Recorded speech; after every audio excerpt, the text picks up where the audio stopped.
I just made a run out to the Amazon locker in my area and got I bought 3 cables for an old outmoded cameras that I like. I'll show you those later.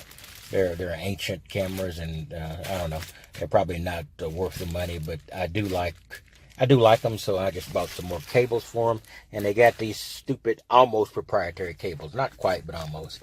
And then I bought this magnetic grabber.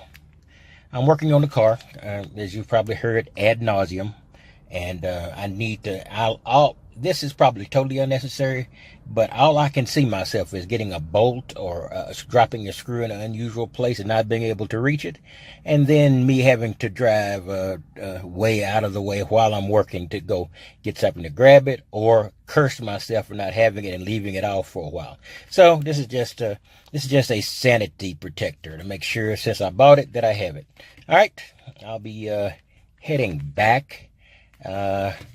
I'm probably going to be getting a good night's rest now.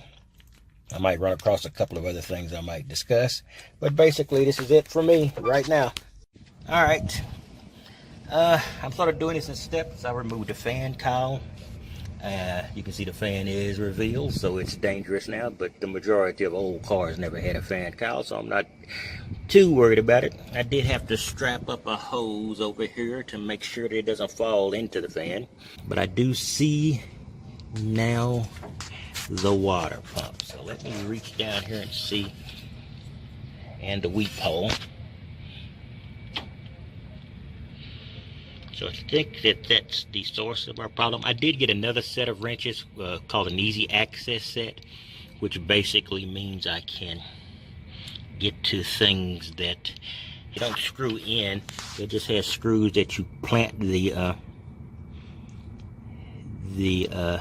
water pump on, and then from that point forward, then you can get a nut and screw on there to hold it in place, which makes it easier.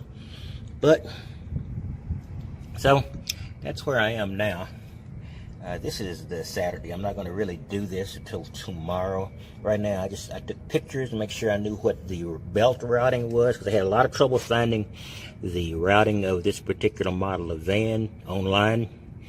So that's pretty good. So right now, I think I'm going to spray down the bolts on the fan with WD-40, now that I can see them clearly, and also maybe hit the bolts, or the nuts rather, around the water pump.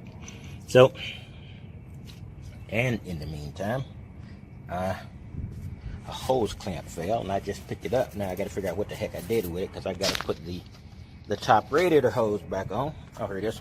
I left it on the ground. So, yeah, pros don't do this, but amateurs have to sort of monitor where they're going to go before they get there.